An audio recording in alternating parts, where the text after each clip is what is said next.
ទូជាភ្នែកសំលឹងនាងណាក៏ក្នុងចិន្តាឃើញតែម្នាក់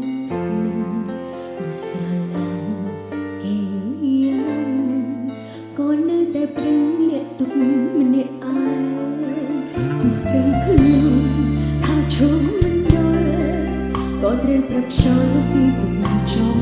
លែព្រោះពីកូនលែង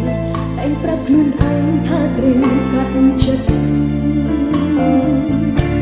ស្រឡាញ់បងពីចំងាយក៏សប្បាយចិត្តម្នាក់ឯងជួយការលួចហួងហែងលួចក៏មកកា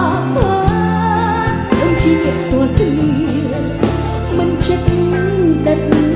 តែលៀងស្នេហ៍មិនដល់ស្លាប់ស្រឡាញ់បងតែម្នាក់ឯងក៏កាត់ទុកតែម្នាក់ឯងដូចជារឿងកំប្លែងដល់សើចឈឺចាប់ព្រោះស្រឡាញ់ខ្លាំងពេកទើបមិនក្រៅព្រោះខឹងបាត់ពេក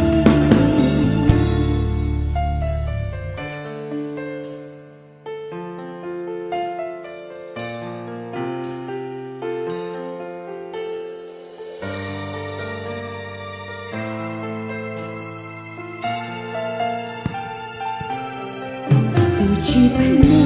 កសំលឹងអ្នកណាក៏ក្នុងចិន្តាឃើញតែម្នាក់នឹងឧស្សាហ៍គេយ៉ាងនឹងក៏នៅតែព្រឹងលាក់ទុកម្នាក់ឯងទាំងខ្លួនថាឈោមិនដល់បានត្រូវប្រាប់ខ្យល់ពីចិត្តចំបែព្រោះពីកូនលែងតែប្រាប់ខ្លួនឯងថាត្រូវកាត់ចិត្ត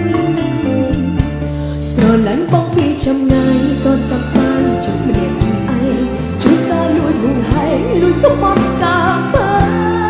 ដូចជាអ្នកស្គាល់គ្នាមិនចិត្តស្នេហ៍តែអ្នកស្នេហ៍ពិត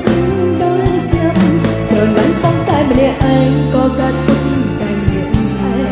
ដូចជារឿងកំប្លែងដល់សើចឈឺចាប់ស្រឡាញ់ខ្លាំងពេកទើបមិនប្រាព្រោះខ្លាចបាត់បង់